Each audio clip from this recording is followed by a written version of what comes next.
Welcome back to Fleeting Conversations. I'm your host, Matthew Leffler. Every so often, we get a chance to talk with people in the industry that are shaping the way the industry is evolving.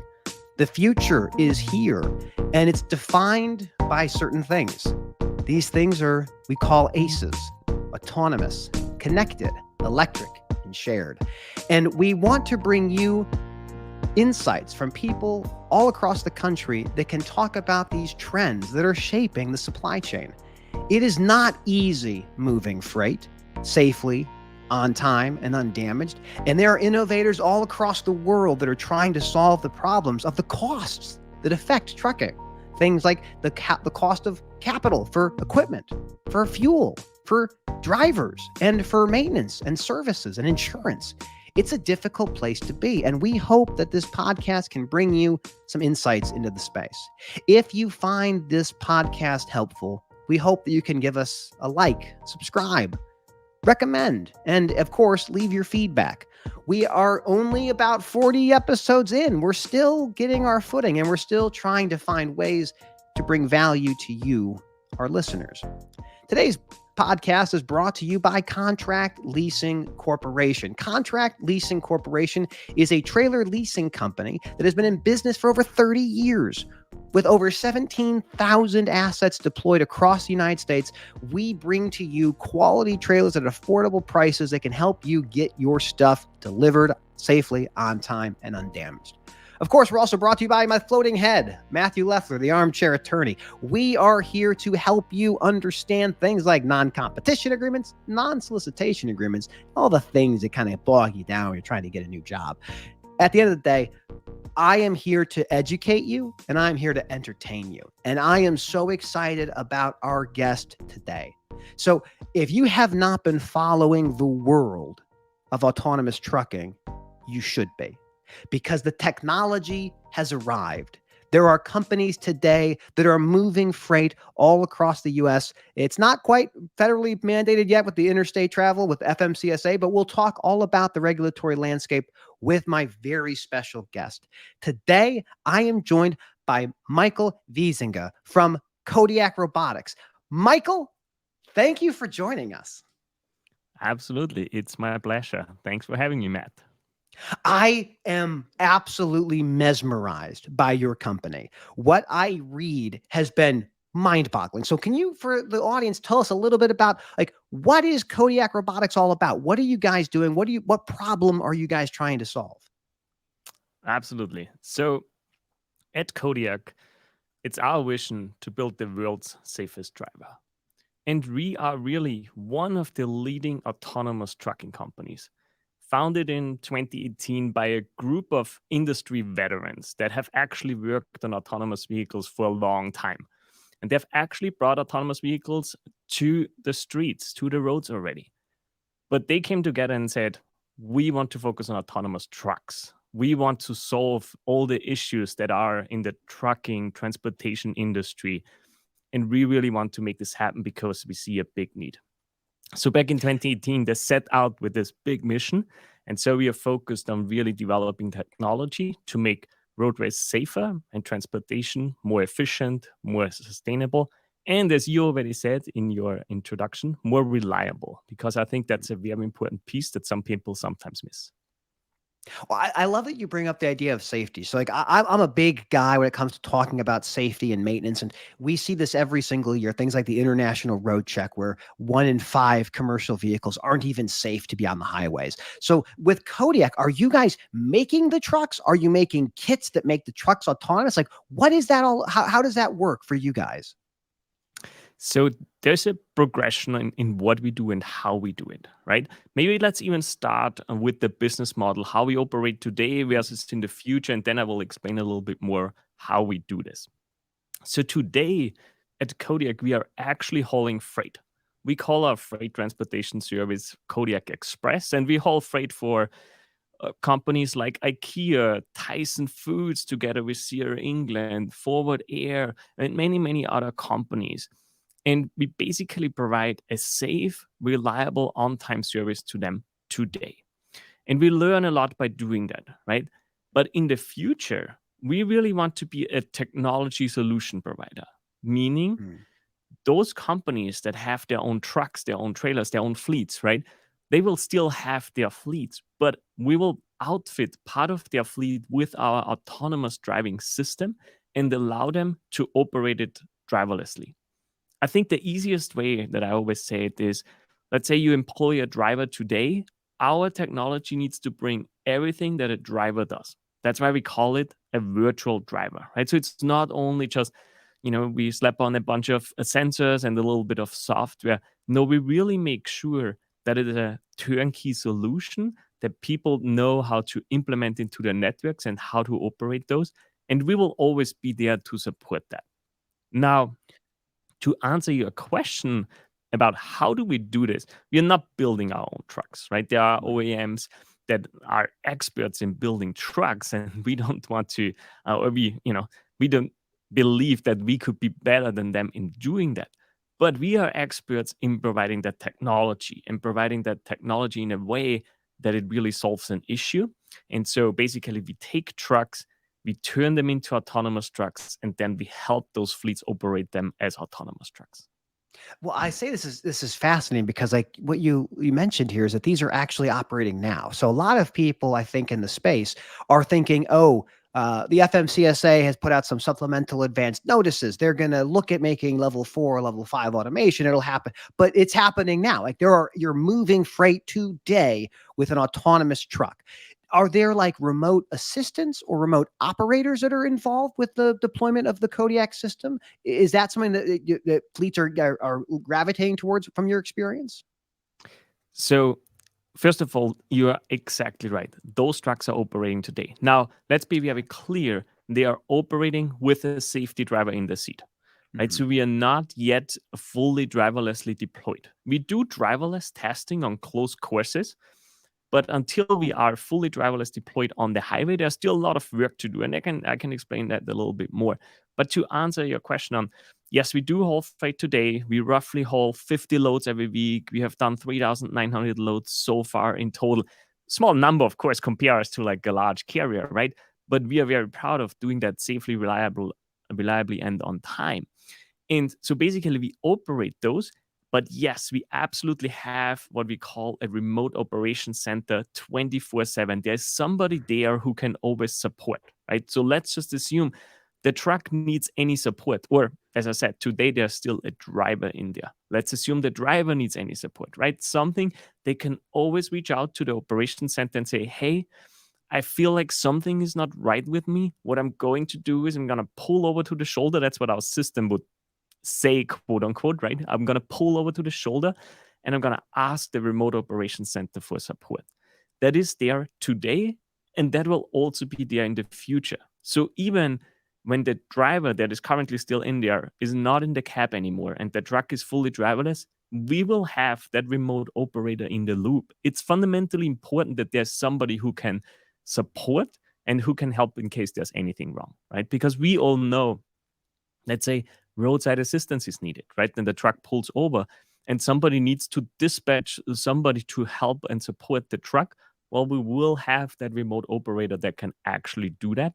And so this is a fundamental piece to have in place when you want to deploy autonomous trucks on the road.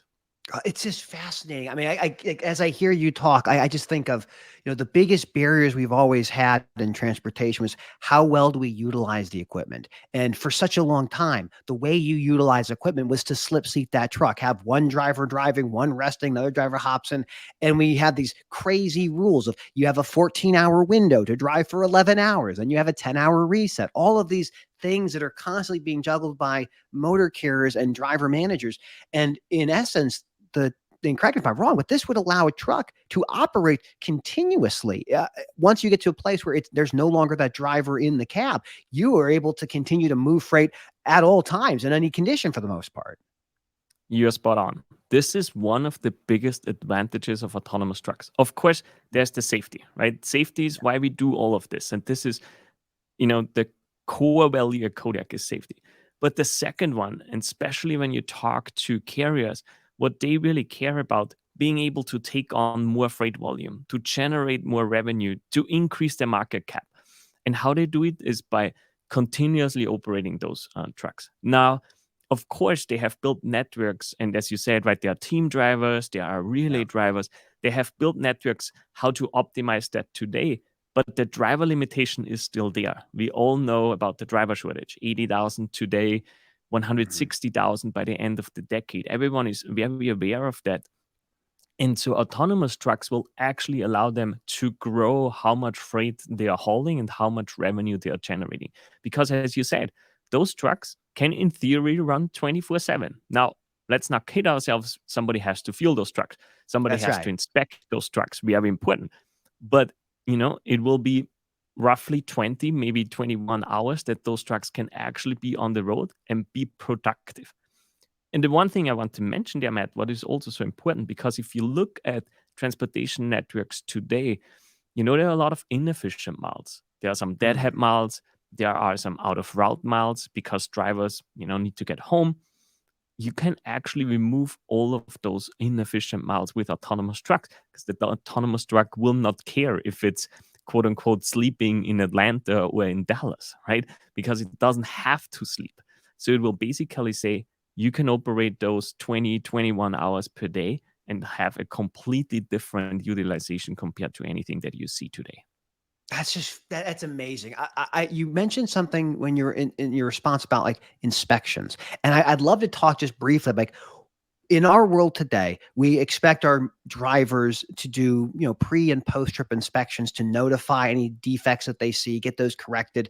In the world of autonomous trucks, thinking in level 4, level 5, and for the folks listening at home, like a level 4 and level 5 automation is a driver is no longer there. There might be a remote assistant, which is level 4, level 4 is a remote operator, and then the level 5 is a remote assistant. So, like, what do you guys envision for the world of pre and post trip inspections when there isn't a human being to walk around the vehicle and take a look at it?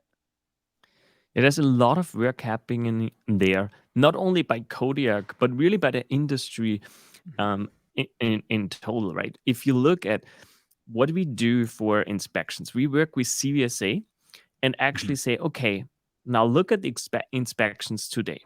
Now, in the world of an autonomous truck, you actually don't want to get pulled into, let's call it, way stations or roadside inspections, right? You actually want to avoid those to the point that we talked about. You want to just keep that truck running and utilized. And so, what we have defined with CVSA and Kodiak, and our team has been really on the forefront on working with CVSA on that, is what's called an enhanced inspection process. That Mm. means the truck and the trailer will be inspected in a very rigorous way. There's like an exact protocol, there's a training for that. And we basically inspect it. And we have to do that for the tractor once every 24 hours. And then the tractor is good to go. And that good to Wow. go means it gets a bypass for way stations and roadside inspections. And we have actually, you might have read that in the news a couple of weeks ago, we have actually worked with Drivewise, a company there that is really helping with that way station bypass. So we are building this ecosystem that will really allow autonomous trucks to operate efficiently and continuously. Well, that's I think the barrier for so many folks with adoption. Like, let's forget the regulatory landscape for a moment, but it's about like, what is the technology going to require me to do? What's the processes that change? Is the infrastructure available? So you're working on these things right now, and I love that you the collaboration with the Commercial Vehicle Safety Alliance. Like, this is the entity that helps govern safety all across North America. So to be partnering in that capacity means that you're already thinking about these problems of what happens. Like, I'm curious, like, what about the trailer? So the truck is getting an inspection every 24 hours. What's happening to that beautiful box with those swing doors or roll up doors? What's happening with that? The trailers, of course, get that same inspection. Now, as you know, trailers are within 24 hours they might have several different missions they are being deployed on, right? And so for Mhm. trailers, that process is also being developed, and we basically can do a combination where we do the tractor and the trailer together, or the trailer can be actually inspected beforehand, right? So all of that is being taken care of, and all of that is being developed. I think important to point out is that we believe by doing this in a very rigorous way, we can really make transportation safer. Because the unfortunate truth is that some trailers today that are out there are just not up to the standards that they should be, right? And that is just a reality that we are all facing.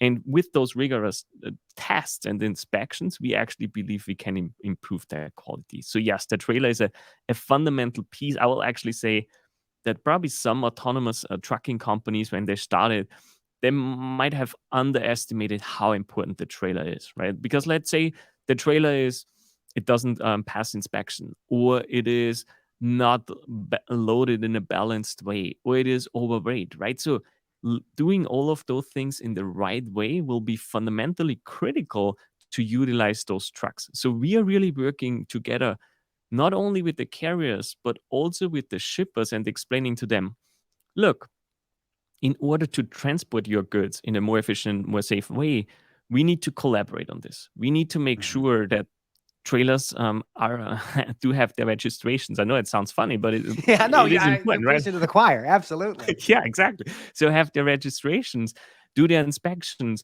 are loaded properly.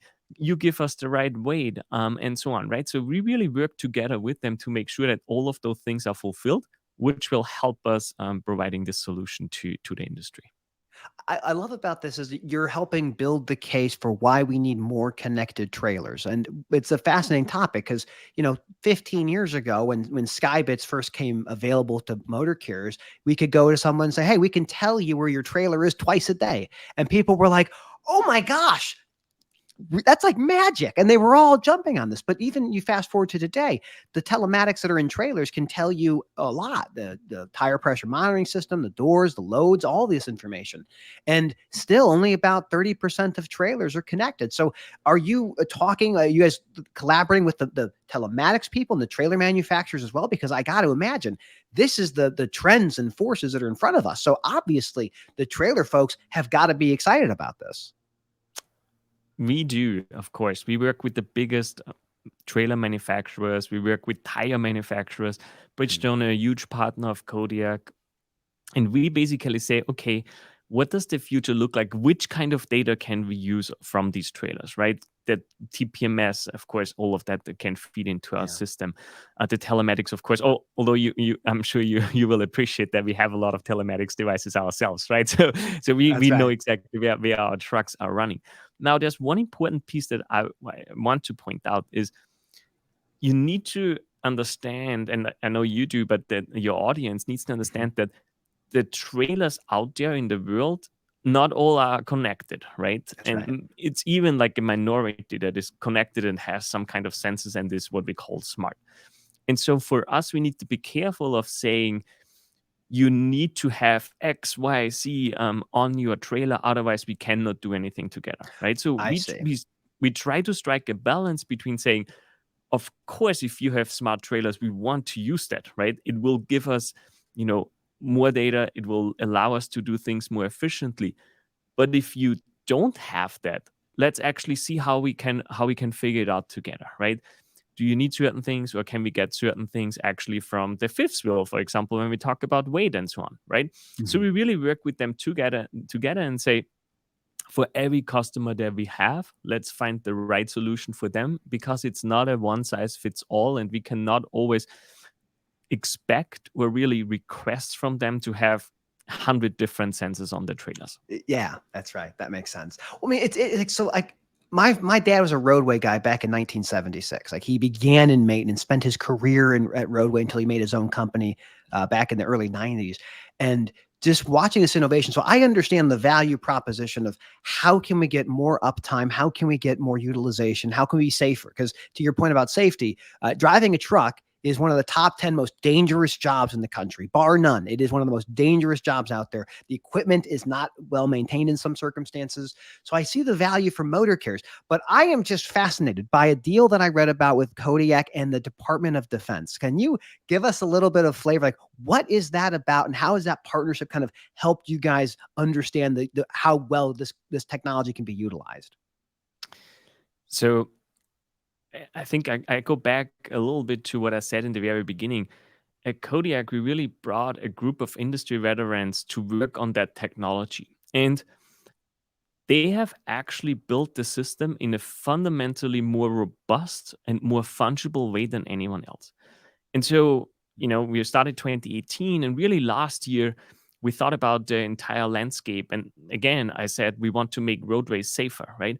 And generally, we want to save lives, not only just focusing on the roadways. And so we actually asked ourselves, well, there are other applications, and we have built it so robust that we can actually very easily transfer what we have built to some other applications.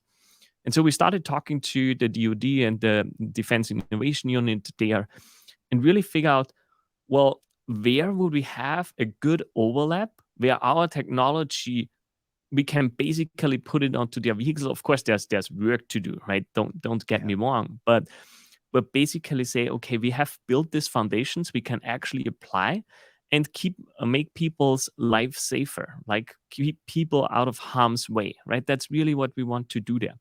And so we have this project that you're talking about. It's a 50 million contract that we have gotten in the fall last year. And we are really working together with the Defense Innovation Unit to say, okay, we bring this technology to RCV. That's the name of the program. And then we're going to explore what else we can do there, right? And so we are already constantly asking us, okay, which other use cases can we deploy that technology to? And it's just so cool to see that we have built it in a way that we can very, very easily do that. And I'm always fascinated by what our engineering team did and really make this so flexible and so scalable. Well, that's like the idea that those trends and forces that push the industry forward, this autonomous, this connecting systems and processes, the sharing or renting or leasing of things, and then like the idea of that electrification. But for your technology, you don't need to have electric trucks. I mean, this is you can have a normal diesel truck, you outfit it with your technology, and then this truck can become kind of an automated system. And I'm kind of pick your brain on like the specific use case for over the road motor carriers. So, and I'm going to run it through how I've described it to friends that I talk about, because I find your company amazing. So the idea is you have human beings at the warehouses and the distribution centers. They're taking those trailers, doing those city miles, and they're bringing the trailer to, let's say, a travel center or a depot near a highway. And it's at that stage where the Kodiak Robotics team kind of shines, where you able to take the trailer from the travel center or the depot and then through the middle mile, the highways necessarily, to the next location. And so is that kind of a fair statement of how you guys envision the world of the autonomous trucks kind of capturing this middle mile? Or are there other places you guys are really focusing on or see the opportunity to capture market share? The middle mile is where we are starting. And that is where we currently focus on. But I think we have designed a system that can very much be deployed to other use cases as well. But again, if you think about where you can provide the most value to a carrier, where is it hardest for them to hire drivers? It is the over the road, right? It is the being at home, not at home for 2 weeks, being away from family and friends. And so the natural point where they want to start is the OTR, as you mentioned. So Yeah. one kind of deployment model that you described is exactly how we do it, right? We say, okay, let's split up a long haul. Let's call it between Dallas and Atlanta. Let Okay. it up into 3 pieces, right? Let's do the first mile. A local driver, that can be an electric truck, and we can talk more about electrification, of course, but that can be a local driver bringing it to a Kodiak, what we call truck port. And then at the Kodiak truck port, we do the handover, the trailer transfer, and then the autonomous truck is on its way. And the autonomous truck just does its thing, travels to Atlanta, and Atlanta pulls into a truck port again. We just actually recently launched a truck port there together with our partner Pilot Flying J, drops the trailer, hands it over to a human driver. And the beauty of that is we use the core competencies of everyone, right? The local driver does the more complex navigating on the city streets, and the autonomous truck does the quote unquote boring highway driving, right? And so this is just one deployment model. There are others. If you think about, some carriers have built relay networks where they say, well, these 800 miles or whatever, 1,000 miles, we actually have chunked it up into 4 pieces, into 4 human relay legs, right? Where they say one driver just does 200 miles out back and forth, and then the next one does 200 miles back and forth. Well, in that scenario, again, you can do exactly the same thing. You could say, well, the first relay leg will still be done by a human. And then the the second, the third, the fourth, whatever how many relay legs there are, can be done by an autonomous truck. And then the last relay leg could be done by a human again. And it again shows how it fits into existing supply chains and how it really supplements the human drivers and doesn't displace the human drivers. So this is super important to really, based on what the network is that our carrier partners have, really make this solution work for them and most valuable for them. Well, I actually I completely agree with how you described it as a beautiful solution, the beauty of the solution, because we talk about the driver shortage of the 80,000 or so, but the real challenge that I deal with and I talk with a lot of people about is just driver retention. Like, how do you get somebody to come to your company and stay? And many motor carriers have retention rates of 120%. So they hire 10 and they lose 12. And that is because, people are realizing that being out in the road for 270 days a year isn't a way to have a sustainable life sometimes. Like, some people love it. Some people absolutely love it. But to retain top quality drivers, that's like what the less than truckload carriers have when you're at home every night. So the relays, you still get to have drivers that get to do what they're great at, but they get to go home, and you can automate the part that no one else wants to do. And that's incredible. So let's pivot for a moment and talk a little bit more about safety. How does this stack up to a commercial vehicle driver? Is this safer, and is it orders of magnitude safer, or is it just moderately safer? How do you guys view this as a safety cell versus just an efficiency cell? Absolutely. So one thing when you deploy autonomous trucks that is fundamentally important is, how do you make your decision on when you bring autonomous trucks to the road in real autonomous fashion without a driver in there, right? And what you do in making that decision is basically called a safety case. It's a risk analysis, right? So you can imagine it in very simple terms. We take data from on-road driving, we take simulation data, we look at scenario databases, we run our stack against it. You basically culminating all of that data together, and you make a case for, hey, we have seen less accidents. I mean, there are obviously no accidents that we have seen, right? But we have seen less issues than what a human driver would experience. So we basically make claims and say, there are X number of potential accidents in a specific number of miles. And we benchmark ourselves against that claim. And those are tons of claims, right? This is not one claim. There are tons of claims. And really only once we have done and we have satisfied our own ambitions, we will say, okay, now we feel comfortable to go and bring this autonomous truck without a driver to the road. And the bar there is exactly what you said, safer than the average human truck driver. That is what we want to do. We all know, I think 2020, the statistics, we have 4,000 fatalities, right? So this is, bad. We want to get rid of those. If you just look at total accidents, even way more. And so we really have to compare ourselves to that bar with statistical methods. Now, we will not, I don't know what the total mileage is that trucks today drive on the road. We will not have driven that same mileage because we would need a fleet of 4 million trucks, right? So it's really statistical methods using a lot of simulation to basically prove out that safety case. So let's say we prove out the safety case. Let's say the FMCSA adopts the rules to allow level 4 and level 5 automation.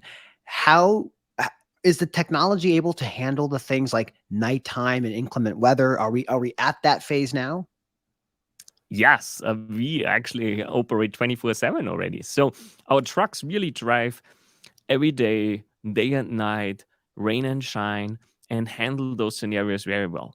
Now, of course, when you look at autonomous trucks, everyone is currently deploying in the south. In the south for several reasons. One of them is weather, right? There isn't ice and snow, at least not typically. In order to make it a little bit easier for ourselves, we said, okay, let's focus on that sunbelt where that weather is. It still rains moderately. That is absolutely fine for our system, but let's not put the handling snow and ice on us right now at this moment. In addition, the South, you already talked about regulatory in a little bit, has the most friendly regulatory environment. If you look at the overall United States, 22 states already allow fully driverless operations And really, most of the states are in the south. In Yeah. fact, with the exception of California, all other states between Arizona and Florida are basically driverless ready, right? And so Wow. this is the next factor. And then the third factor why we chose the south is there's a lot of freight volume. If you look at markets, Dallas, Atlanta, LA, of course, those are some of the biggest freight markets in the country. And so we said it makes absolutely sense to do that. Now, to talk a little bit about day and night, our trucks today deliver between Dallas and Houston, Dallas and San Antonio, Dallas and Oklahoma City, Dallas and Atlanta. And no matter if it's day or night, they drive 24/7, and the system handles all of that perfectly fine. Now, That's one thing, incredible. just I know it is so fascinating. And just one thing that is super important to understand, and really when you say you develop a fully autonomous trucking solution, you always need to have a backup plan. Let's say That's a good point. something That's a very good goes point. wrong, right? This is the same as a driver. A driver, if you talk to a driver, they will always say, "I have an out." They call it an out, right? I have a Yeah. plan B. I always know what I would do, and that's exactly how we designed our system. We call it a fallback, or other companies call it a minimum risk condition, where our Mhm. truck could always pull over to the shoulder, even if something bad is happening. We have actually showcased what happens if there's a tire blowout. And we basically can control the truck better than a human driver because we have no reaction time of zero point 0.8 to 1 seconds that a human has. We react immediately, and we can constantly adjust how we are reacting to it, right? So we actually showed how safe our truck is. If something bad happens, we can always bring it to a safe stop, can always pull over to the shoulder, and that really shows that there is a huge safety benefit compared to the human driver.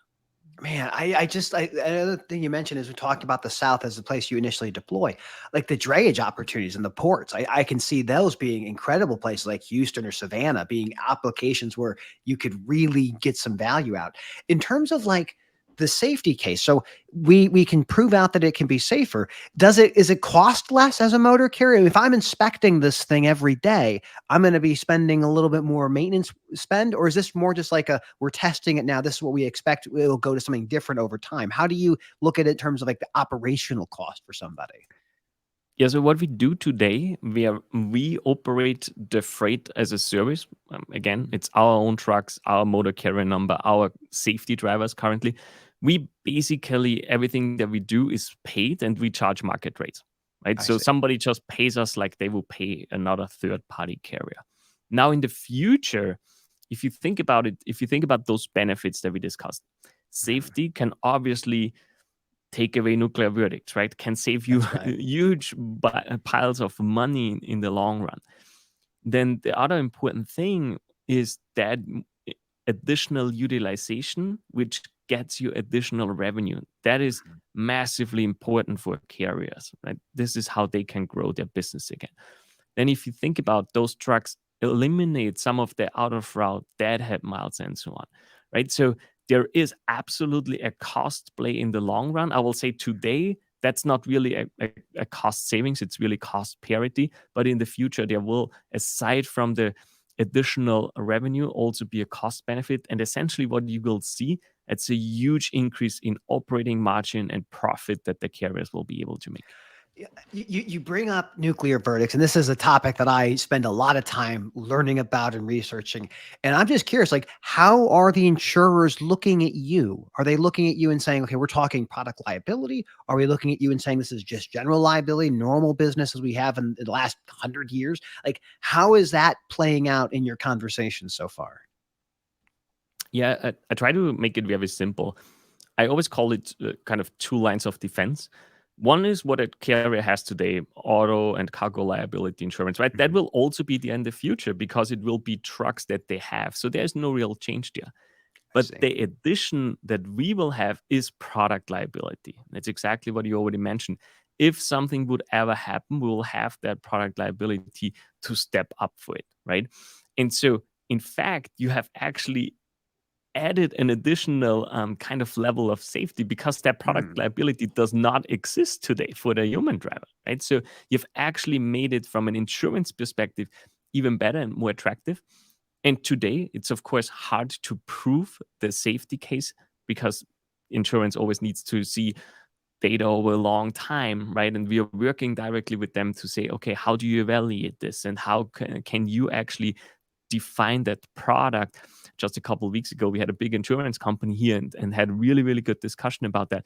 But in the future, they absolutely understand if we can prove that over a lot of miles that this is safer, well, insurance premiums in the long run will also go down.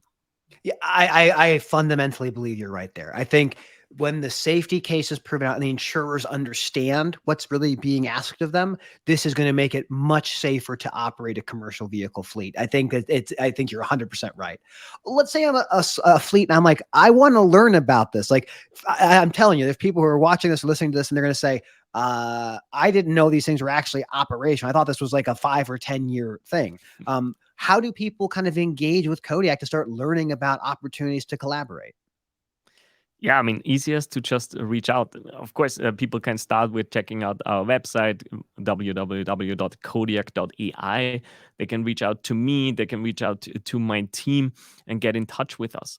What we typically do, the interactions with the carriers, but we also interact with shippers, are so fundamentally important to us to learn their challenges, to learn their priorities.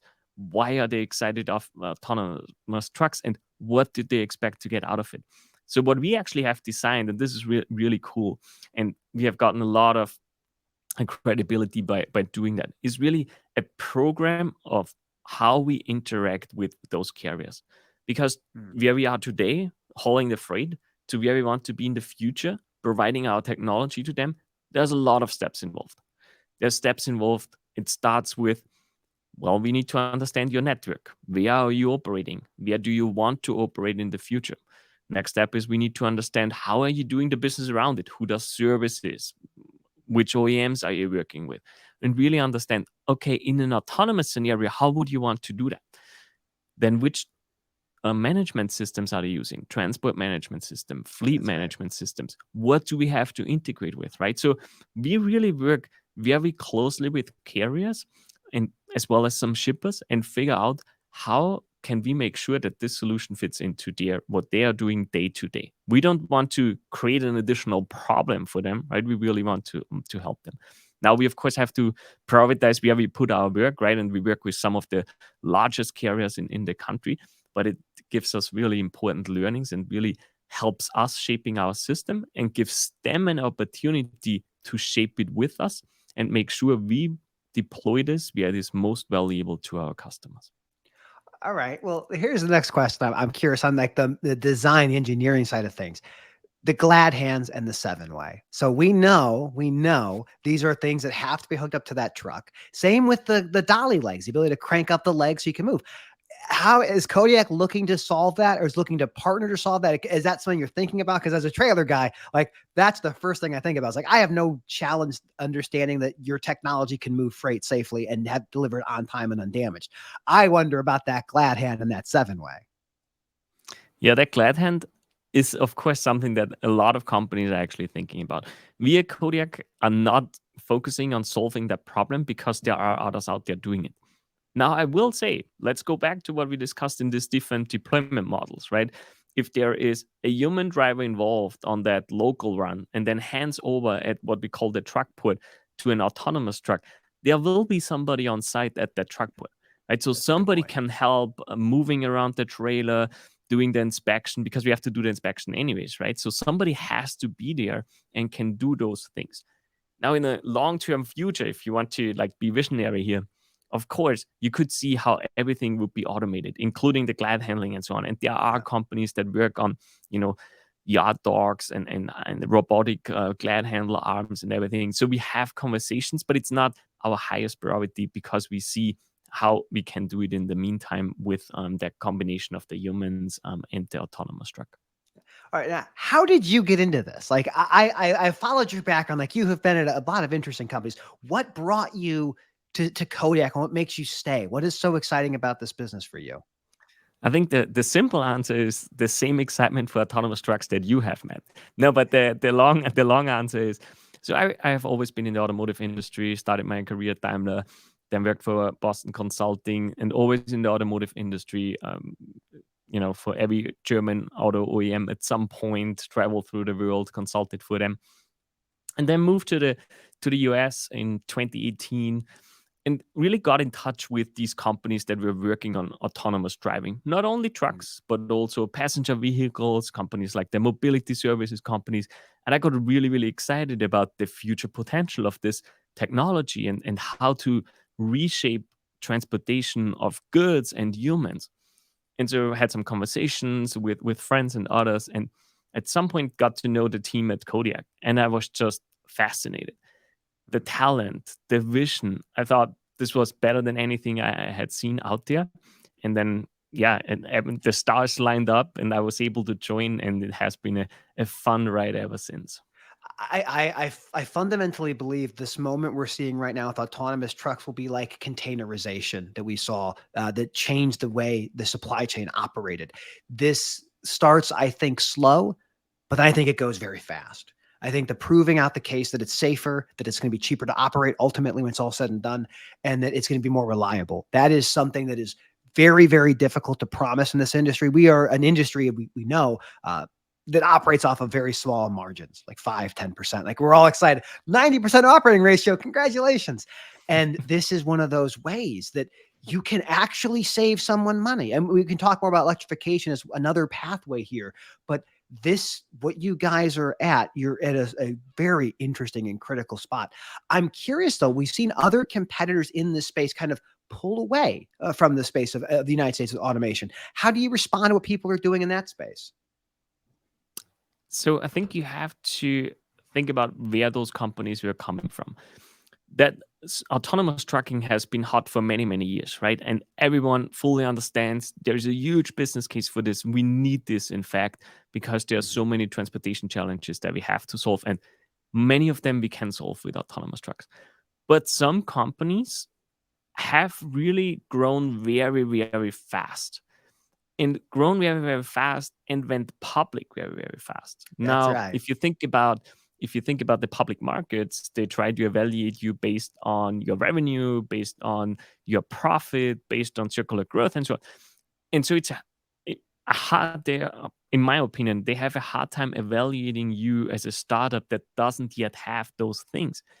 And so at Kodiak, we have decided to go a different route. We have decided to stay private for now, to really stay capital efficient and nimble, not say, hey, we need X amount of people to solve this because there's no other way, but actually challenge ourselves every single day. Are we doing things the right way? Are we focusing on the right things? Are we doing things more innovative? And so we have really managed to stay small but extremely fast. And Mhm. one thing I mentioned before, one reason why I joined Kodiak is the talent is just, I've never seen that before. The level of talent and really the density of that talent. And so we really try to go a different approach than all other autonomous trucking companies.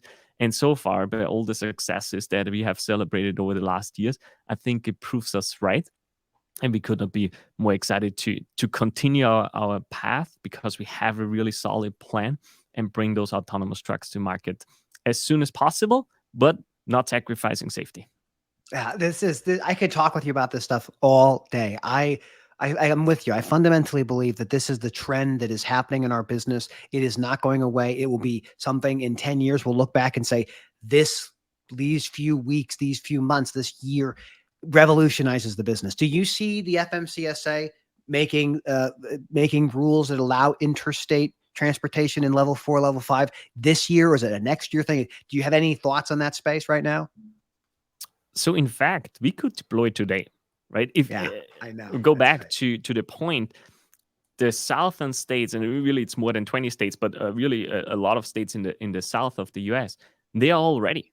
We could literally deploy today. Now we are not doing it because, as I said, we will not sacrifice safety, and we want to prove to ourselves that we fulfill our safety bar, that we are safer than average human truck driver, and only then we will deploy it. But from a regulatory perspective, it's very, very supportive. And I think FMCSA and everyone fully understands autonomous trucks are needed. So they really want to get that on the road as well. Oh, this is fantastic. Well, Michael, I thank you so much for making time to come on the podcast. I'd love to follow up with you as you guys go down this path. I find again what you guys are doing is going to change the way the supply chain operates, not just in the short term, but this is a long-term interesting shift that I think we absolutely need in the business. So, for people to find out more about you, where can they go to learn more about Michael Wiesinger? More about Michael Wiesinger. Well, you can always go on LinkedIn and type in Michael Wiesinger. It's a very common name in Germany, I will tell you that. So you might find a lot of people, but there's only one Michael Wiesinger working at Kodiak. And they can, of course, reach out to me at michael@kodiak.ai, and I will definitely respond to their requests. Well, thank you so much. I'm going to go ahead and wrap this up. If you can stick around just for a moment, I want to do the quick outro, and then I'd like to thank you again after we're done. But thank you, as always, for joining us. I really appreciate it, Michael. Perfect. It was my pleasure, Matt. All right, everybody. We're done. The episode is wrapped up. And I want to remind everybody who's watching us that we are doing this because we find that these conversations, fleeting though they may be, are very important for you to understand the trends and forces that shape the industry that moves all of the things. Millions of drivers, hundreds of millions and billions of dollars of freight. But what is at stake is moving things safely, on time, and undamaged. And there's no doubt in my mind, as time goes on, the technology exists today to make it easier to move freight, to reduce costs for consumers, and ultimately make it safer for people on the highway. At the end of the day, the goal for all of us is to have you, a motorist and the public, arrive home in the same condition that you left. And that is through technology, that is through innovation, and that is from a relentless desire to improve the status quo. If you think the status quo is adequate, you are mistaken. I'm telling you, we want to bring to you these interesting conversations so you can see what is in store for our supply chain. As always, if you like this podcast, please subscribe. Please push this to your friends and recommend it. Give us a review. We love them. You find us on Apple Podcasts and Spotify at Fleeting Conversations. As always, thank you for joining us. It's my pleasure to have you here, and have a great rest of your day. Thanks as always. And then I hit the end